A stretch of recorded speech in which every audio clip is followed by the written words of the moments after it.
जम्मू कश्मीर में सत्ता शक्ति के दो केंद्र, खुलकर काम कैसे करे उमर सरकार। एलजी प्रशासन की शक्ति बन रही बाधा, 8 महीने बाद भी सरकार तमाशबीन। जम्मू कश्मीर में एलजी प्रशासन और उमर सरकार के बीच शक्ति और अधिकार की जंग फिर से सामने आ गई है। पिछली बार अधिकारियों के ट्रांसफर को लेकर उमर सरकार और एलजी प्रशासन के बीच पावर टसल खुलकर चली थी, जिसके बाद केंद्रीय गृह मंत्री अमित शाह ने अपने जम्मू कश्मीर दौरे के दौरान उसे शांत भी करा दिया था। लेकिन एक बार फिर एलजी प्रशासन को लेकर चल रही नाराजगी सामने है। इस बार एनसी के कई नेताओं ने एक साथ एलजी प्रशासन के खिलाफ मोर्चा खोला है। उनका कहना है कि जम्मू कश्मीर में सत्ता के दो केंद्र हैं, इस वजह से 8 महीने बाद भी सरकार पर्याप्त काम नहीं कर पा रही है। जिन एनसी नेताओं ने ये मोर्चा खोला है उनमें एनसी प्रमुख फारूक अब्दुल्ला,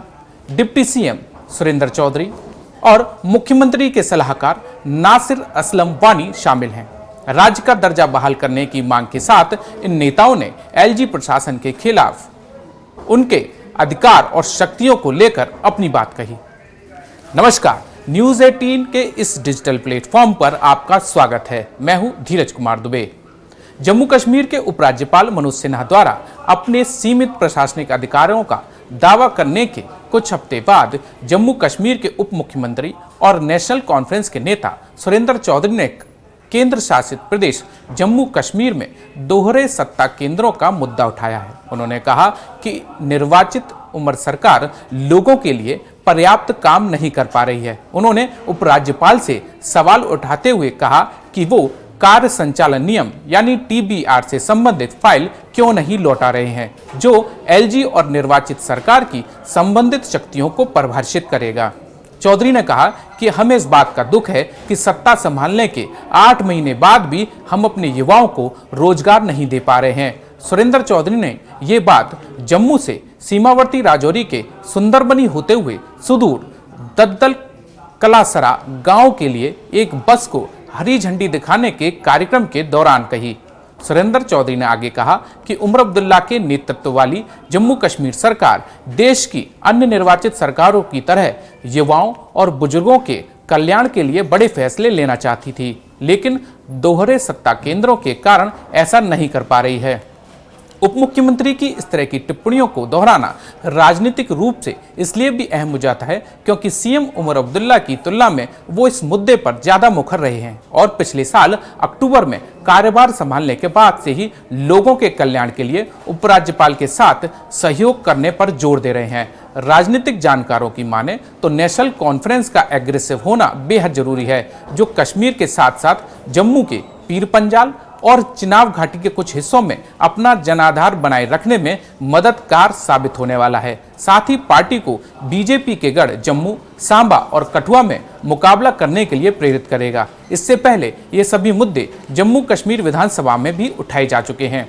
नेशनल कॉन्फ्रेंस के नेतृत्व वाली सरकार ने आरोप लगाया था कि जम्मू कश्मीर प्रशासनिक सेवा के 48 अधिकारियों के तबादले के उपराज्यपाल के कदम ने जम्मू कश्मीर पुनर्गठन अधिनियम के प्रावधानों का उल्लंघन किया है। इसके बाद अप्रैल में चौधरी ने घर से ही सत्तारूढ़ विधायकों ने हस्तक्षेप के खिलाफ आखिरी बार दिल्ली को चेतावनी भी दी थी। सुरेंद्र चौधरी ने 14 जून को एलजी मनोज सिन्हा के उस बयान को कोट किया जिसमें मनोज सिन्हा ने कहा था कि केवल पुलिस ही उनके अधीन आती है। हालांकि बीजेपी इस बात को सिरे से खारिज करती है। बीजेपी का कहना है कि जम्मू कश्मीर पुनर्गठन अधिनियम में उपराज्यपाल और निर्वाचित सरकार दोनों की शक्तियों को स्पष्ट रूप से परिभाषित किया गया है। बीजेपी उपाध्यक्ष और जम्मू उत्तर से विधायक श्यामलाल शर्मा ने कहा कि ये मुद्दा उपराज्यपाल और सरकार से संबंधित है। दोनों को अपने अपने क्षेत्रों का ध्यान रखना चाहिए और लोगों को परेशान करने के बजाय किसी भी भ्रम को दूर करना चाहिए।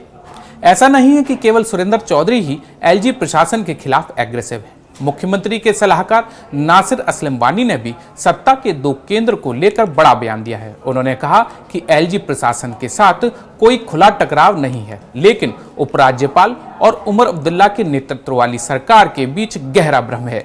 एलजी हर मामले में अड़चने डाल रहे हैं। पुनर्गठन अधिनियम के तहत स्पष्ट अधिकार क्षेत्र के बावजूद लगभग सभी मामलों में एलजी का हस्तक्षेप देखा जाता है। छोटा या बड़ा कोई भी मामला हो, निर्वाचित संघ शासित प्रदेश प्रशासन के कामकाज को प्रभावित करते हैं। उन्होंने कहा कि उपराज्यपाल हर मामले में बाधा बन रहे हैं। एलजी इंतजामिया और जो हमारे वजीर आला उमर अब्दुल्ला की क़यादत वाली सरकार है, क्या आज इनके दरमियान कोई टकराव है या स्मूथली चल रहा टकराव की बात नहीं है, इसमें कंफ्यूजन बहुत है। मतलब एक तरफ से जो वाज़ेह है, जो रेगुलेशन एक्ट में लिखा गया है, all India service, law and order और पुलिस, ये एलजी साहब का डोमेन है। इसके मजीद स्टेट गवर्नमेंट जो इलेक्टेड है, जो यूटी गवर्नमेंट अभी तो स्टेट बनी है, ये वो वाकई उनके दायरे में। लेकिन मुदाखलत हर चीज में, छोटी चीज हो बड़ी चीज हो, मुदाखलत तो है। एक तरफ से हम कहते हैं कि नहीं जी, उसके अलावा एलजी ऑफिस से कुछ नहीं होता है। मैं आपको 2-3 मिसालें बताऊं। हमने एडवोकेट जनरल की तैनाती करनी थी, अभी तक मसला अटका हुआ। हमने सोवरा के जो है, जो उसकी गवर्निंग बॉडी है, उसको रिकॉन्स्टिट्यूट करना था, अभी तक मसला इसी में है। हमारा कल्चर एकेडमी है, जिसका लाजमी तौर पे हेड सीएम को बनना था, मसला लटका हुआ है। हमने बिजनेस रूल नए बना के दिए, जो मैंडेट है नए, जब इलेक्टेड सरकार आएगी, काउंसिल ऑफ मिनिस्टर्स ने बाज़ाब्ता फैसला करके टॉप हिंदुस्तान के वकीलों से राय लेके, जो उसमें एडवाइस डाल के है, उसके बाद भेजा गया, वो लटका हुआ है। अगर मुदाखलत नहीं है तो ये क्या है? अब मैं नहीं कहता हूँ ये भेजा है, मुदाखलत है या सही मुदाखलत है, लेकिन है। और इसीलिए हम चाहते हैं कि इस सारे कंफ्यूजन को निकालने के लिए स्टेट रिस्टोर किया जाए, ये कंफ्यूजन दूर हो जाए, लोगों की खिदमत करने के लिए हम सब जुट जाए।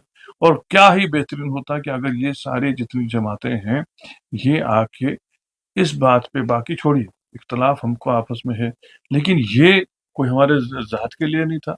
इसके लिए अगर वो एक ही प्लेटफॉर्म पे आते, हमारे साथ भी उमर साहब के साथ आवाज़ से आवाज़ मिला के चलते, तो एक शायद एक और असर रहता। उल्टा कुछ लोगों को मैं आपको मैं नाम नहीं बताना चाहता हूँ, जो दिल्ली जाके जाते हैं, कहते हैं नहीं जी इनको मत देना, बाद में देखेंगे। वो भी कुछ लोग हैं, या ऐसी भी जमातें हैं? हाँ बिल्कुल है। अब मैं नाम नहीं बोलना चाहता हूँ हम, और कहाँ जाके बोलते हैं वो भी हमको पता है। आपको लगता था वो कामयाब होंगे इसमें कि नहीं, आपके दौर में ही स्टेटहुड मिलेगा? ये मेरे जात के लिए नहीं है, न मेरी पार्टी के लिए नहीं है, न उमर साहब की जात के लिए है, न डॉक्टर फारूक साहब की जात। आप ही बताइए, क्या आप स्टेटहुड नहीं चाहते? क्या आवाम से किसी को आपने जहां से पूछा होगा, क्या वो नहीं चाहते हैं कि उनको वापस अपनी रियासत मिल जाए, वो अपने फैसले खुद कर सके? ये आवाम की बका के लिए है, आवाम की जो है फायदे की बात है, आवाम की इज्जत नफ्स के लिए बात है। इसमें हम ये छोटी सियासत पे आ जाएं तो मुझे लगता है ये भी लोग याद रखेंगे। जमातें वो कह रहे हैं कि 8 महीने मुकम्मल हुए, लेकिन ज़मीनी सतह या काम करने में नेशनल कॉन्फ्रेंस नाकाम हुई है। जो वादे उन्होंने किए थे वो पूरे नहीं हो पा रहे। तो क्या आपको लग रहा है कि ऐसा कुछ है, या आपको लग रहा है कि जो वादे आपने किए थे उसमें आप आहिस्ता-आहिस्ता कामयाब हो रहे हैं? देखिए, पहले तो मैं ये एक्सपेक्ट ही नहीं करूँगा कि मुखालिफिन जो है वो ये कहें कि हम कामयाब। जिस दिन उन्होंने ये कहना शुरू किया कि नेशनल कॉन्फ्रेंस कामयाब हो गई, उनकी सियासत खत्म हो जाएगी। ये उनका लाज़मी काम है, इनको ये बोलना ही।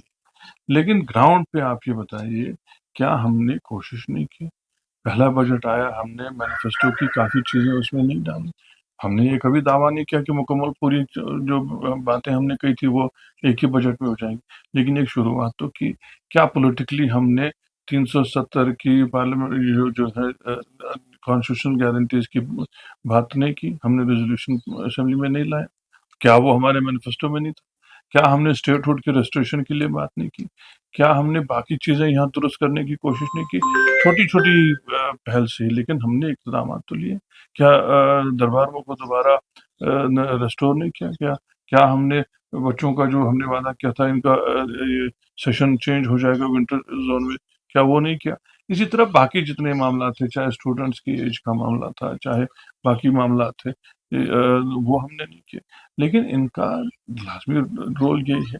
अब अगर दूसरी तरफ से इनको पूछूँ, ज़्यादा दूर मत जाइए, ये 2014 में सरकार में आए।